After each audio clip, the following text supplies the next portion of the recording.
जैसे ही movie start होती है हमें उसमें एक कार ड्राइवर दिखता है जिसके कार से एक हिरन टकराई हुई नज़र आती है। उस वक्त वो हिरन को देखकर ऐसा लगता है कि जैसे वह हिरन मर चुकी हो, लेकिन थोड़ी देर बाद ही वह हिरन कुछ अजीबोगरीब हरकत करते हुए खड़ी हो जाती है और उसकी आइज़ बिल्कुल एक घोस्ट की तरह बड़ी सी लगती है। उसके बाद हमें एक आदमी दिखाया जाता है जो कि एक बहुत बड़ी फर्म का मैनेजर होता है। उसका नेम सोक वू था। कुछ ही वक्त पहले उसका डिवोर्स हो चुका था, जिसके कारण वो अपनी बेटी का ठीक से ख्याल नहीं रख पाता था।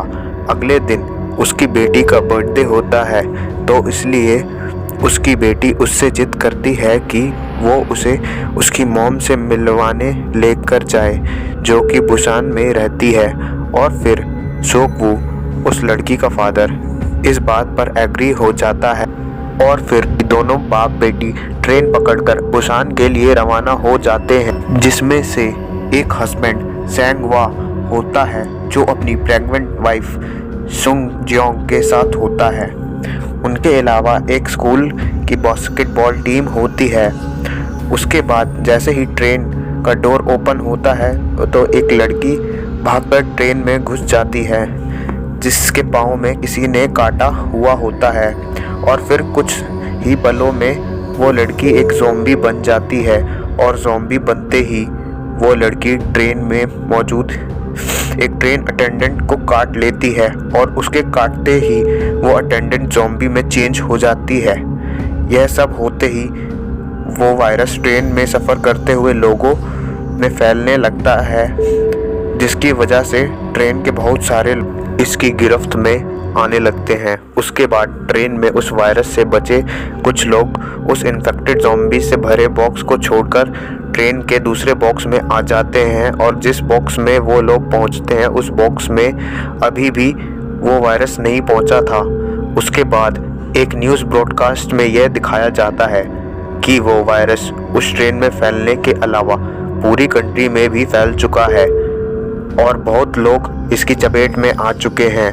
और उसके बाद जब ये ट्रेन एक स्टेशन पर रुकती है तो सब लोग ट्रेन को छोड़कर सिटी की तरफ भागने लगते हैं, लेकिन स्टेशन से बाहर निकलते ही वो लोग देखते हैं कि वो वायरस पहले ही वहाँ बहुत बुरी तरीके से फैल चुका होता है, जिसके कारण वो लोग वापस ट्रेन की ओर भागते हैं। इस भगदड़ में लोग ट्रेन के अलग अलग कोचेस में घुस जाते हैं। तब उसके बाद उस ट्रेन का कंडक्टर उस ट्रेन को बुसान ले जाने को रेडी हो जाता है, क्योंकि उस कंडक्टर को यह खबर मिलती है कि बुसान भी उन बच्चे कुछ शहरों में से एक है जहां पर यह वायरस अभी तक नहीं पहुंच। स्वैंगवा ट्रेन में बचते बचते बाकी लोगों से भी मिलते हैं और फिर वो लोग ट्रेन के दूसरे डब्बे में जाने की कोशिश में लग जाते हैं। इस बीच उनको बहुत सारे ज़ॉम्बीज़ मिलते हैं जिनसे वह बचकर अगले डब्बे में पहुंचते हैं। उस डब्बे में उनको और भी लोग मिलते हैं जो कि वहां सेफ होते हैं। और उसके बाद जब ये लोग उस सेफ डब्बे में आने की कोशिश करते हैं तो वहां का एक सेल्फिश COO उनको उस डब्बे में आने नहीं देता। उसका यह मानना था कि यह लोग भी ज़ॉम्बीज़ का शिकार होके इन्फेक्टेड हो चुके हैं और वो और सब पैसेंजर्स को भी भड़काता है, जिससे सब उसकी बातों में आकर उनको अंदर आने नहीं देते। फिर इस फाइट के टाइम सेंगवा और इनगिल खुद को उन ज़ॉम्बीज़ के हवाले कर देते हैं ताकि उनको कुछ टाइम मिल जाए जिससे वह लोग वो दरवाज़ा खोलकर सेफ बॉक्स में चले जाएं। और फिर जब वो लोग अंदर आ जाते हैं फिर उसके बाद COO उन चारों बंदों को एक चेम्बर में आइसोलेट कर देता है, क्योंकि अगर ये 4 लोग अगर वायरस से इन्फेक्टेड हो चुके हों तो बाकी लोगों तक इन्फेक्शन ना पहुंचे। दूसरी तरफ दिखता है कि एक लड़की बहुत अपसेट होती है क्योंकि उसकी बहन इनगिल एक ज़ॉम्बी बन चुकी होती है। उसके बाद वह लड़की डब्बे के गेट को जानबूझकर खोल देती है जहां से सारे ज़ॉम्बी थे और उसकी गेट खोलते ही तबाही मच जाती है और ज़ॉम्बीज़ लगभग सभी लोगों को भी इन्फेक्टेड कर देते हैं और उनमें से वही लोग बचते हैं जो कि चेम्बर में आइसोलेट किए हुए होते हैं। इनके अलावा COO एक ट्रेन अटेंडेंट अपने आप को टॉयलेट में बंद कर लेते हैं और खुद को बचा लेते हैं। फिर उसके बाद दिखता है कि ट्रेन का रास्ता ब्लॉक होता है क्योंकि उसकी पटरियां बंद थी और जैसे ही वो ट्रेन रुकती है तो वो बचे हुए लोग उस ट्रेन से उतरकर दूसरी ट्रेन को ढूंढने निकल जाते हैं और इसी वजह से वो लोग एक दूसरे से बिछड़ जाते हैं। फिर वो COO एक बार अपनी खुदगर्जी दिखाता है और अपनी जान बचाने के लिए ट्रेन अटेंडेंट को ज़ॉम्बीज़ की तरफ फेंक देता है, जिससे उस ट्रेन अटेंडेंट को ज़ॉम्बीज़ मार देते हैं।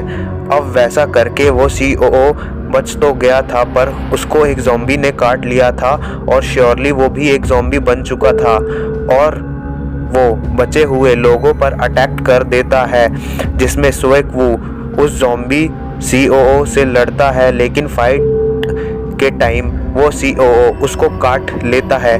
उसके बाद सोएक वू समझ चुका होता है कि ज़ॉम्बी ने उसे काटा है तो वो भी एक ज़ॉम्बी बनने वाला है और यह सब सोचकर वो अपनी बेटी और जियोंग को इंजन रूम में बंद कर देता है और उसके बाद वो जैसे ही ज़ॉम्बी बनता है उस ट्रेन से खुद कूद जाता है और वह ज़ॉम्बी बनते टाइम भी उन मोमेंट्स के बारे में सोचता है जब उसकी बेटी छोटी थी और उसने उसको अपने हाथों में उठाया था।